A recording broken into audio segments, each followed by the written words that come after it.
Hello, Miss April here at Kearney Public Library. We are going to be doing an online Watercolor Wednesday course.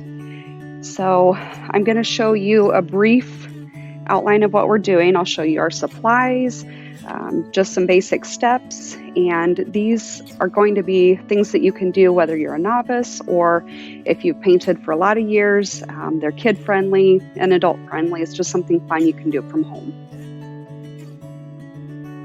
To get started on this Fall Watercolor Wednesday project, I will go through the supply list. You can use a compass, a protractor, really anything round to draw your circles. Painter's tape, some paper towels, or even a used cloth or rag that you have that's clean. A jar of water. I've got my paint palette, just a basic set. I'm just going to use this as scratch paper. I've got a white gel pen. You could also use a whiteout pen too, but I think that the white gel pen will stay on your work a lot better. I have a watercolor pencil. It's in silver, but you could use just a regular pencil. And I've got 3 different brushes today, and you can kind of choose what works best for you. I have a 3/4 inch flat brush. That's going to be to paint the background. The wider brush really helps you coat the paper a lot faster than a smaller brush would. You can use a smaller one. This is a number 8 round. Sometimes I'll say an 8-inch brush, but it's a number 8. You can use that, and then it'll actually show brush strokes when you paint, and that can be kind of a cool effect for your background. And then this is just a really small brush for detail work. If it has shorter bristles and if it's rounded at the tip, it will actually help you if you're just learning how to paint detail. So you can use one of those as well. Or if this is all you have in your kit, that will work as well. You're going to need something to tape your watercolor paper on and a clean sheet of watercolor paper. And I will show you how to prep your paper. And I will remind you, when your picture is completely done, when you take the painter's tape off, always peel away from your piece of art so that it doesn't tear into what you've painted. I'm not very precise when I put my painter's tape on, so you don't have to really worry about it being lined up or straight. You can always trim edges after you take the painter's tape off. And this project we thought would be good for greeting cards. You could write a message inside the middle of it, or, even just as a simple picture you want to hang on the wall during the beautiful fall weather that we're having right now. So once you've got your tape down, you can go ahead and prep the paper. When I did this project, I tried it in a dark purple and a darker orange. So when you're painting these, this is going to be several layers of color. I used just orange paint for the background on this one, and I did several coats of the orange. I let them dry in between just to build up that color. And then with the purple, it's actually really light in my palette, so I painted the light purple coat first, and I went in with the number 8 round brush, and I painted black with the brush strokes, and then I went back over it again once it was dry with purple. So that's actually 3 coats of paint, but it gives it a nice texture. So what I'm going to do, I'm just going to show you with the flat brush, and I'm going to do orange.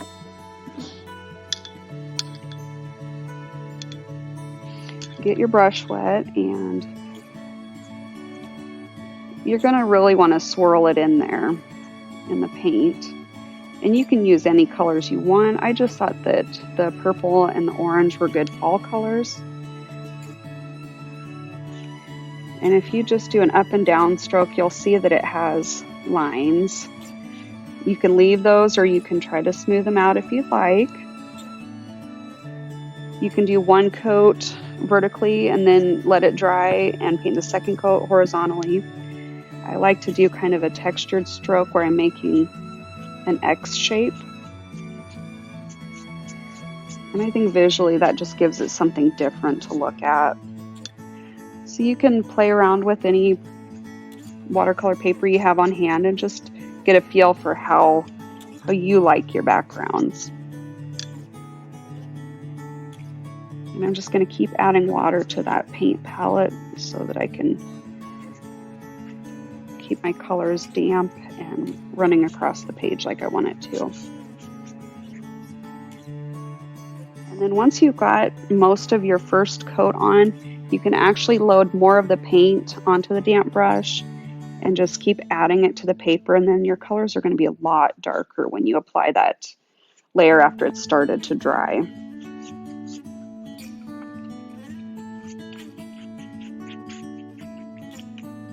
You can even leave wide areas if you want, or take a little bit of water and just go back onto the paper to cover every area. Half the fun is playing around with it and figuring out what you like.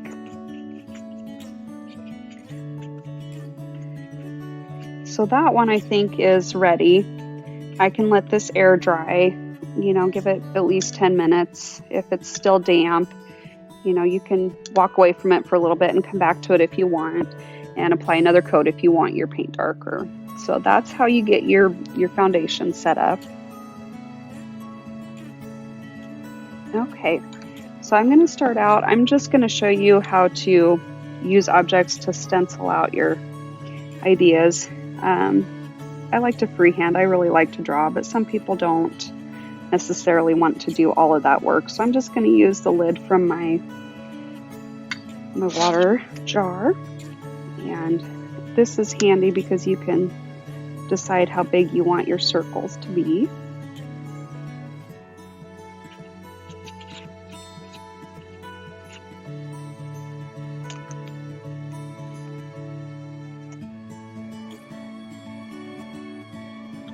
I chose to make 3 pumpkins in a piece of art where you want to create balance. 3 is a really good number.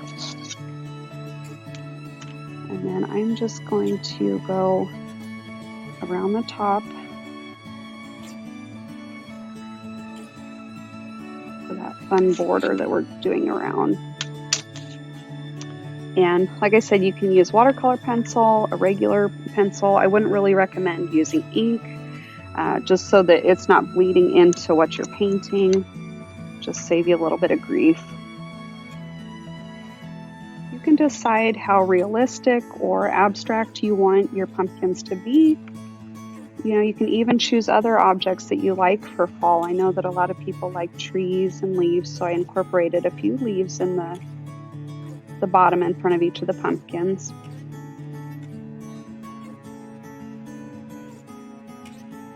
And don't worry about if your lines are shaky or don't look completely balanced.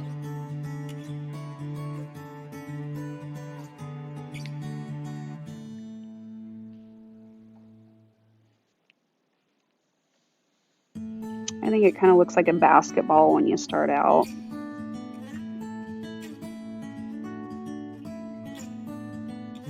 Just for the point of perspective so that it looks round, you're going to want to paint these lines and cut them off just a little bit shorter than the base so that it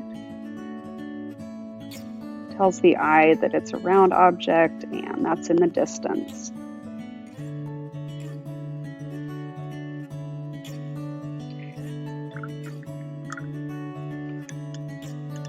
I chose green, kind of a maroon or a mauve color, and that darker purple.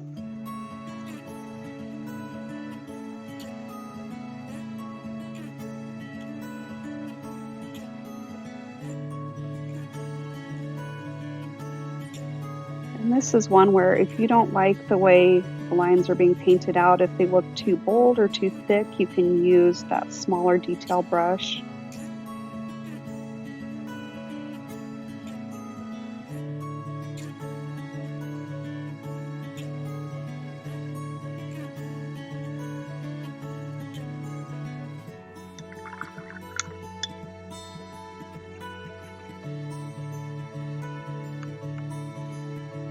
And I'm trying to use less water and more paint just so I get that concentrated color.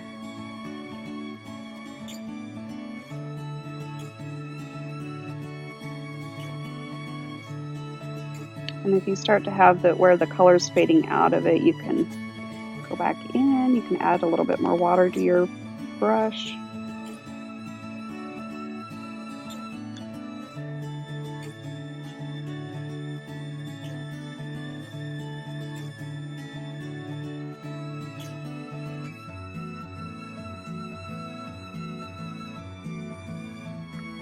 So if you have a lot of water on your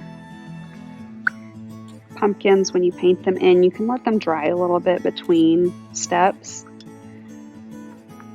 But I'm going to add stems to all the pumpkins. And since I'm left-handed, I am really good about sticking the side of my hand in my projects. So I always have to kind of watch and make sure I'm not bleeding my colors too much.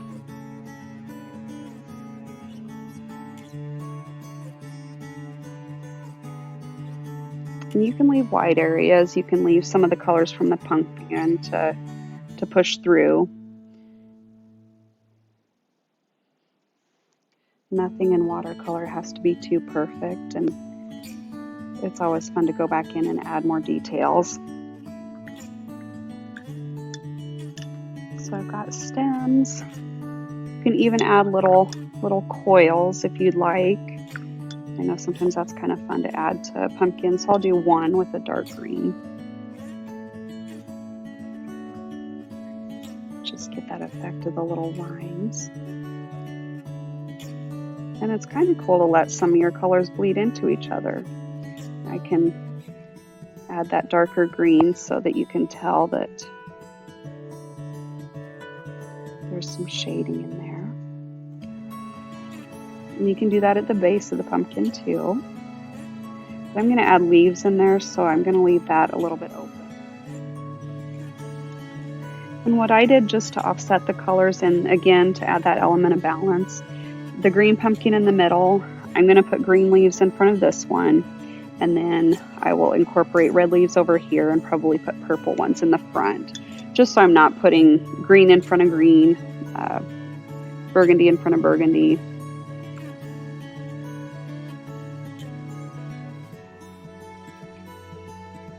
And I'm just going to make V shapes. And I like to put little spots. You can have them pointing up or pointing down, setting on their side.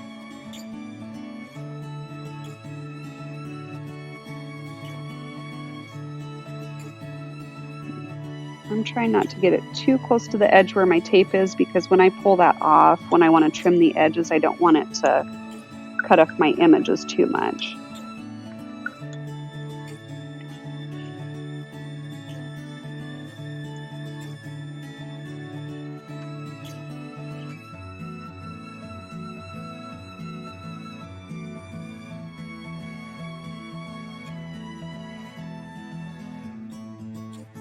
And again, you can let some of that green show through. I think it looks pretty to see all of the colors.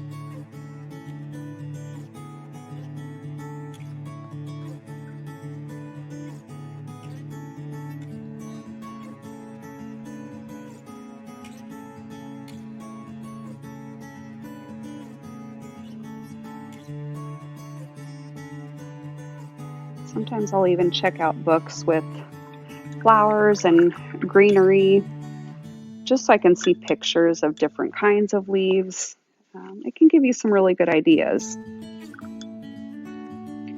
All right, so I'm gonna let that dry a little bit. The arch that's going around it, I'm using a darker green. Again, if you like purple or maybe even just a deeper shade of orange, you can do that as well. And I'm just making a rainbow shape, and then I'm letting them overlap.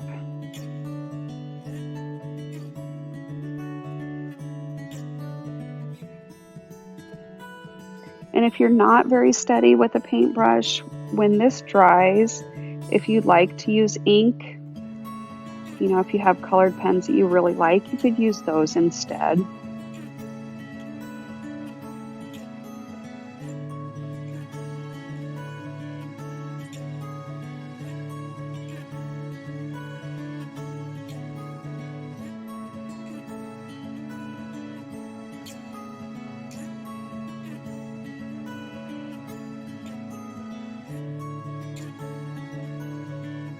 And if you don't like what you have for what you've got on there, you can always blot with a paper towel to lighten it up and then go back over it if you feel like you need to.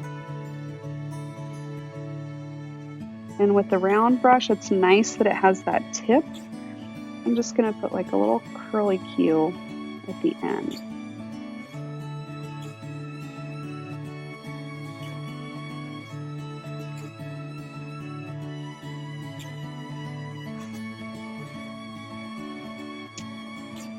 And so I don't stick my hand back into my paint. I'm doing the opposite of this V shape, where those converge so that it looks like that leaf pattern again.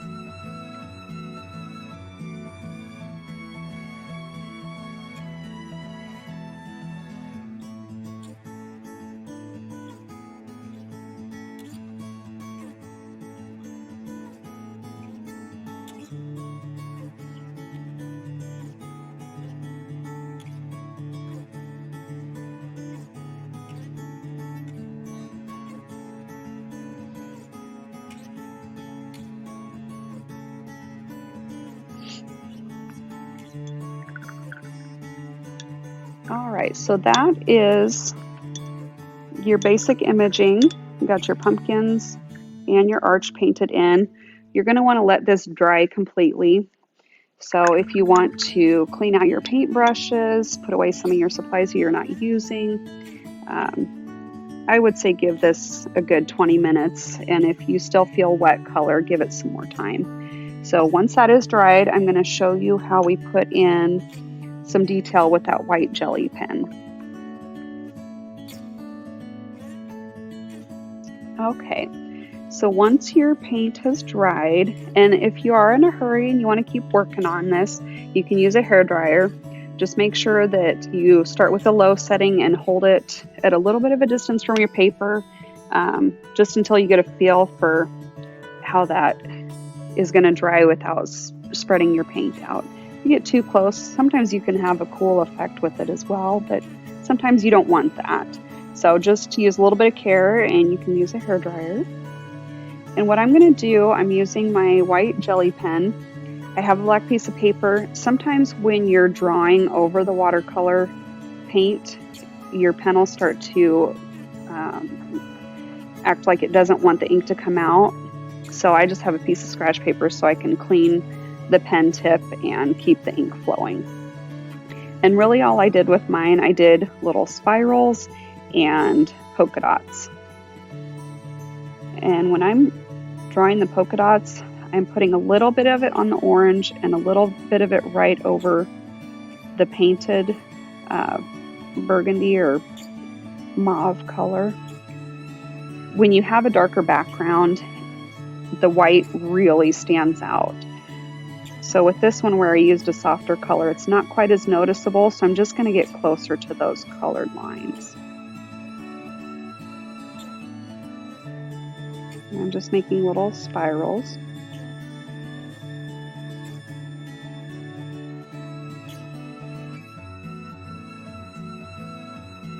And I'm alternating between the two. And this shows you too, if you want to use white ink, this might actually be a little bit too light of a wash. You could also use a black Sharpie marker.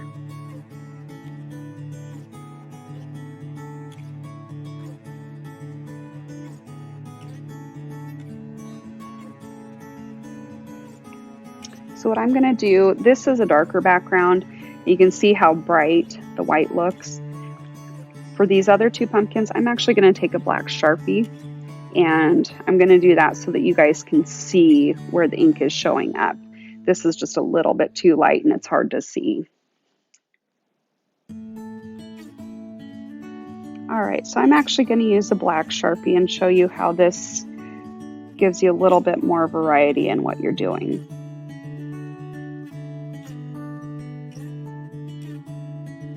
And then you can decide what you like better too.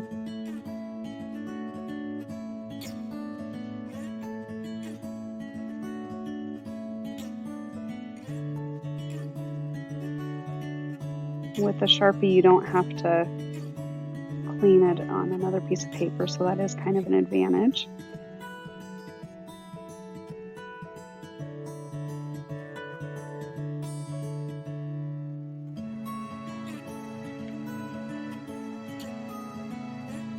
And if you decide you want to do different kinds of patterns, you can make little triangles. There's all kinds of ideas out there. If you're familiar with Zentangle, there's all kinds of patterns you can incorporate. So this is more of a mixed media project where I'm combining watercolor and ink.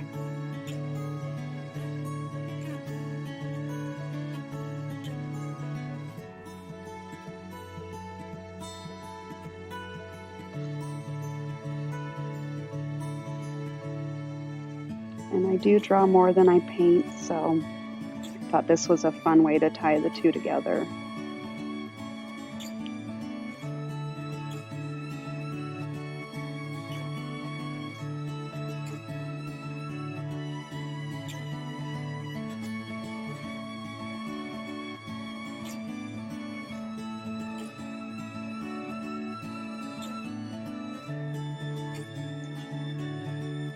I think this stands out a lot better with that light background.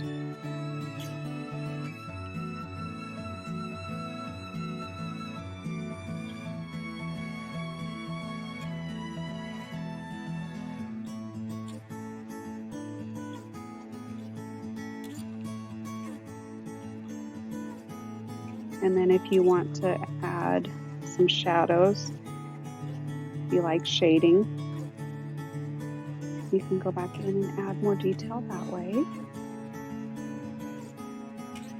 Just make your images stand out a little bit more.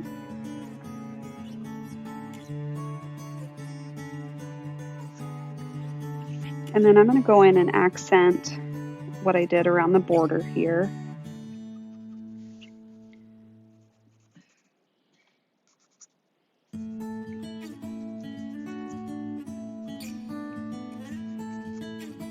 Okay, so I'm just adding in some of the final details. I like to incorporate those spots just to unify my design. And then I put some on the inside too. And you can play around with patterns and borders and find a lot of different ideas. And I'm just trying to do this quickly. You know, if you decide, oh, you know what, this looks good, but I kind of want to add some more over here. You know, if you want to straighten up your lines, just go back in. You can add some detail work to the leaves. Said it's up to you how detailed or how simplistic you want it to be.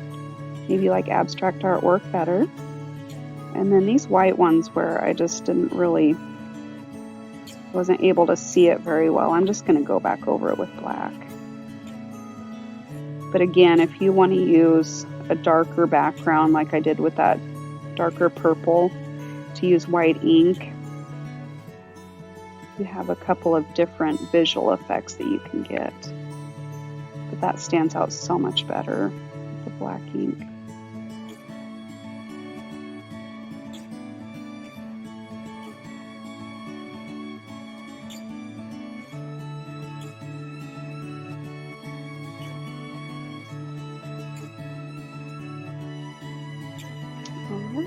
And that is basically your project.